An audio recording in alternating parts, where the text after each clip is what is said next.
Hello बच्चों, आप सभी का स्वागत है हमारे चैनल टीएस कॉमर्स क्लासेस पर।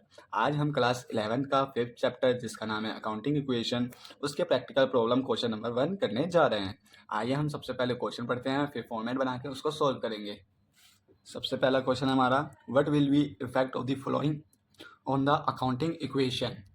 तो इसमें भी हमें अकाउंटिंग इक्वेशन बनानी है, हमें कुछ इफेक्ट दे रखे हैं, हम उसको पढ़ेंगे, उसके बाद उसको सॉल्व करेंगे। सबसे पहला है हमारा स्टार्टेड बिजनेस विद कैश 45,000। आपने बिजनेस को स्टार्ट किया तो बिजनेस में जो भी अमाउंट स्टार्टिंग में लगाते हैं वो हमारा क्या होता है, कैपिटल। और कैश है तो कैश में आपका एसेट साइड कैश जो है 45,000 से इंक्रीज हो जाएगा और कैपिटल साइड भी आपका 45,000 से इंक्रीज हो जाएगा। तो चलिए करते हैं। तो हम एसेट साइड कैश का कॉलम बनाएंगे और उसमें अमाउंट फिल कर देंगे 45,000। लाइबिलिटी 0, कैपिटल हमारी 45,000 हो जाएगा। चलिए अब नेक्स्ट ट्रांजैक्शन पढ़ते हैं। Open a bank account with a deposit of 4,500। यानी आपने अब क्या किया, बैंक का कॉलम ओपन किया, उसमें 4,500 रुपीज़ डिपॉजिट करा। तो आपने कहाँ से डिपॉजिट किया होगा, तो आपके पास जो कैश है उसी में से आपने निकाल के बैंक में भरा होगा, यानी डिपॉजिट किया होगा। तो उस ट्रांजेक्शन का इफेक्ट देखते हैं।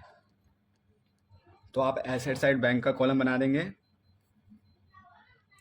बैंक में आपने कितना डिपॉजिट किया, 4,500। कहाँ से किया आपने, तो कैश से, तो कैश से डिक्रीज हो जाएगा 4,500। Liability side 0, capital side 0। अब आप इक्वेशन को बैलेंस कर लेंगे। अब हम लास्ट ट्रांजैक्शन पढ़ने जा रहे हैं। Bought good from MS son and company for 11,200। आपने क्या किया, अब गुड को परचेज किया, यानी स्टॉक आपका इंक्रीज हो जाएगा। और आपने ऑन क्रेडिट किया, कैश नोट बैंक कुछ भी दे नहीं रखा, तो आप क्या समझेंगे कि आपने क्रेडिट पे ये परचेज करा है।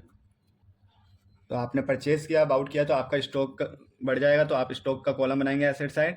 और कितने का अबाउट किया, 11,200। आपने क्रेडिट पे किया तो आपका लाइबिलिटी साइड क्रेडिट के नाम से एक और कॉलम बन जाएगा।